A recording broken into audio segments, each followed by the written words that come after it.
साथियों, हमारी सरकार का लक्ष्य भारत के सामान्य मानवी को एम्पावर करना है, उसे पावरफुल बनाना है।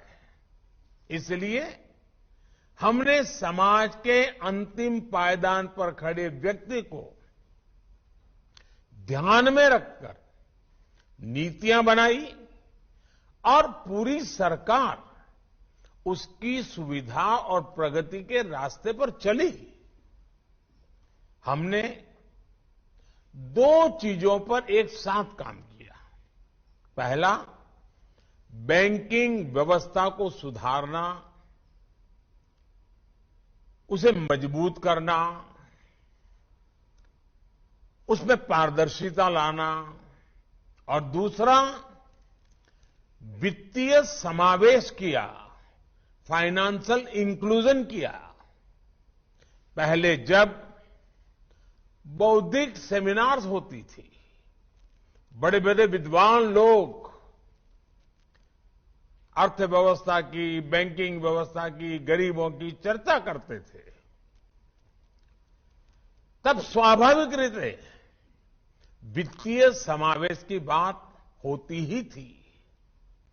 लेकिन जो व्यवस्थाएं थी वो विचारों तक सीमित रह जाती थी।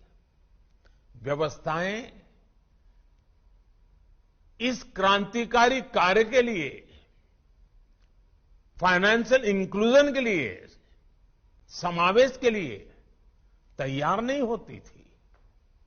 पहले सोचा जाता था कि गरीब खुद चलकर बैंक चला जाएगा, बैंक सिस्टम से वो जुड़ जाएगा।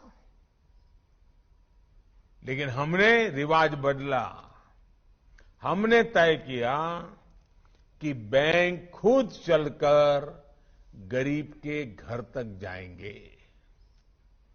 इसके लिए हमें सबसे पहले गरीब और बैंकों के बीच की दूरी कम करनी थी।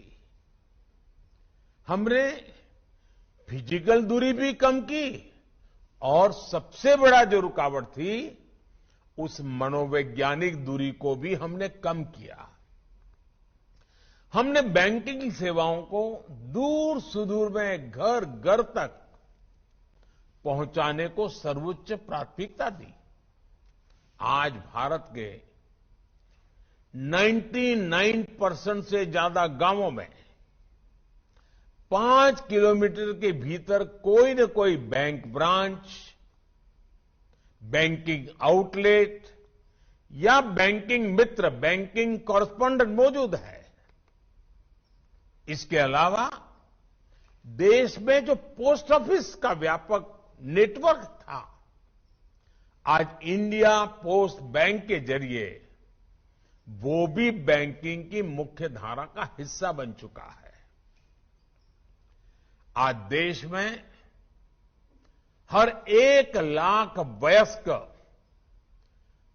लाख वयस्क आबादी पर जितनी बैंक शाखाएं मौजूद हैं, वो जर्मनी, चीन और दक्षिण अफ्रीका से ऐसे देशों से भी ज्यादा है।